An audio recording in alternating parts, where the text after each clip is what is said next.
நண்பர்களே, இன்று 4/13/22/31 ஆகிய தேதிகளில் பிறந்தவர்களின் குணநலங்கள் பலன்கள் பற்றி பார்க்க இருக்கின்றோம்.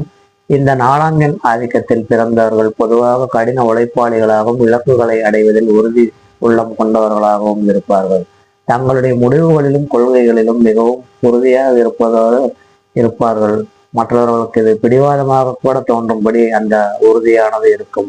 ஒரு செயலை தொடங்கிவிட்டால் அந்த செயலை செய்து முடிக்கும் வரை மிகவும் அந்த இலக்கை நோக்கி பயணிப்பதில் மிகவும் உறுதி உள்ளவர்களாக இருப்பார்கள். வெற்றியை அடைய கடினமாக உழைக்கக்கூடியவர்களாகவும் நிர்ணயித்த இலக்குகளை அடைவதில் மிகவும் உறுதியாகவும் இருப்பார்கள். ஒரு முறை அவர்கள் முடிவு செய்துவிட்டால் அதை நிச்சயமாக செய்து முடிக்கக்கூடியவர்களாக இருப்பார்கள். தங்களது கருத்துக்களையும் செயல்களையும் தாங்களாக தீர்மானித்துக் கொள்வார்கள். மற்றவர்களின் கருத்துக்களுக்கு அவர்கள் செவிசாய்க்க மாட்டார்கள்.